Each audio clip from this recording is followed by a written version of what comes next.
Okay, well, it's still Friday the 30th of June. We're at ESCOMB Church, which is actually the oldest church in England. I didn't say England. It's actually, I mean, they reckon it's dated around, it's Saxon time obviously, around about 700 CE or AD, whichever you prefer. It's got a nice feel to it. We were just been to St Andrew's Church, which sadly we didn't film in, but that had such a vibrant buzz to it. Now, the connection today from the journey really would be that we've got Raby Church, sorry, the chapel in Raby, and then we've got in Raby Castle, we've also got the St Andrew's Church, which we've been to, where we just seen the Earl of Raby, Earl Ralph, and his wife, although they're marked as the unknown knight and the unknown lady, which is quite interesting. And then we get the connection here to the Saxon Church, which goes back to Mordred MacCrinnan.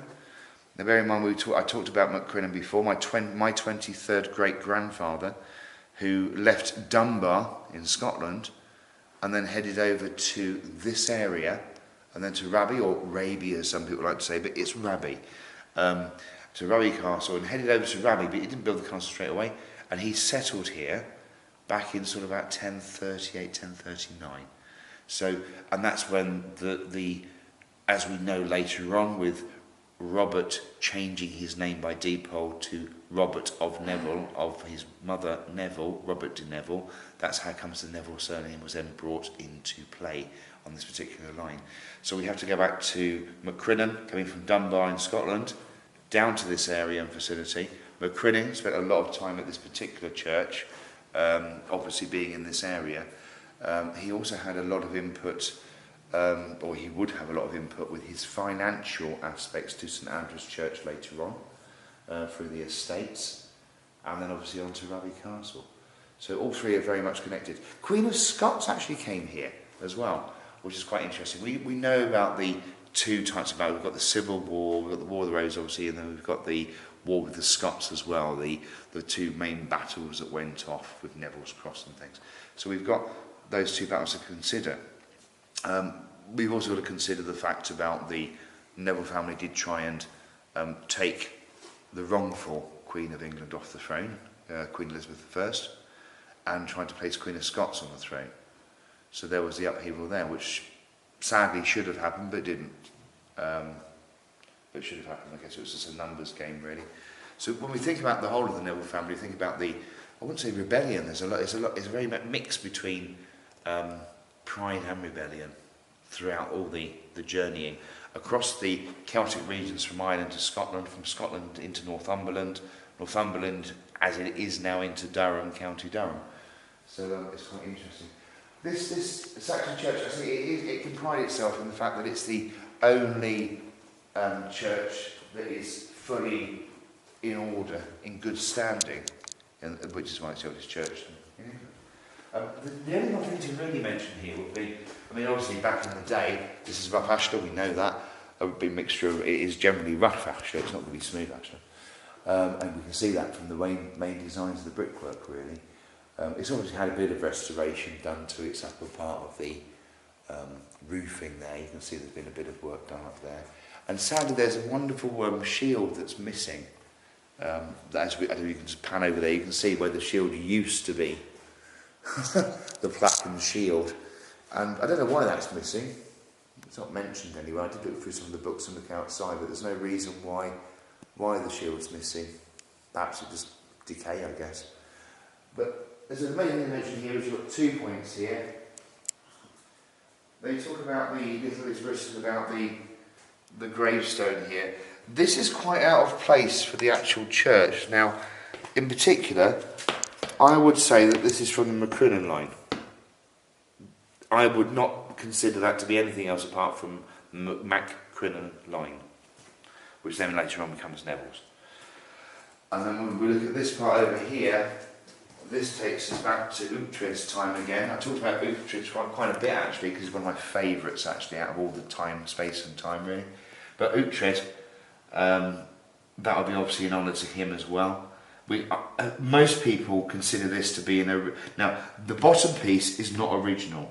That's modern. We'll say modern. It's newer than 700 AD. It's this section we're looking at in particular that's been nicely sealed onto this to raise it up as a point of focus and attention. And it's this point that we look at and say, oh yeah, that's definitely lined in there. Sadly, you can't see much that's on there anymore. You've actually got a honeycomb on here, on that cross, and there's actually two other aspects. Again, I don't know how much you can see on the camera, perhaps it picks up more than I can see or know of. You've got two Fleur De Lys on there, which we call something else back in the day, but we'll call them Fleur De Lys for now.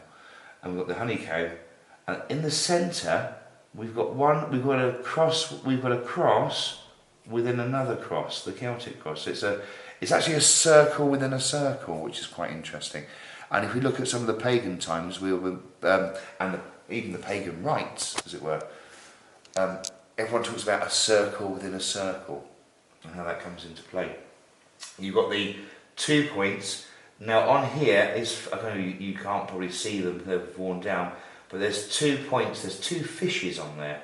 So there's 2 fish on this one, and on this one it's a flower, but you probably can't really see it now. So you've got 2 fishes there and the flower. And the reason why these are here, that's for purity and abundance.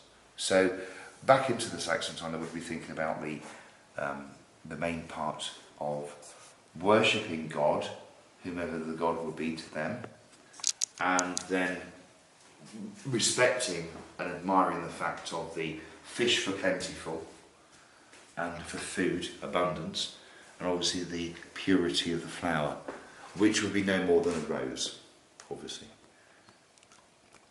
And when we look at the Neville cross, we see the Neville shield, and when we look at the Neville shield, we see 2 crossed swords, a bit like a square and compass really, but we see 2 crossed swords with a rose in the middle centre for purity.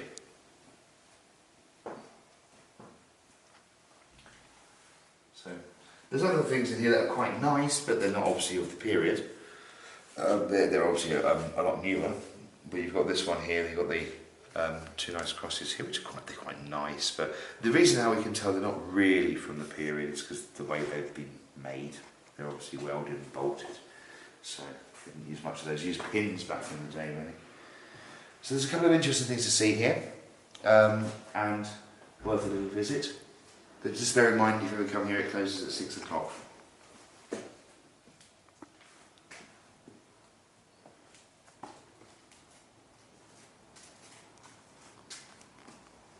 So we're going to leave Saxon Church at ESCOMB in County Durham.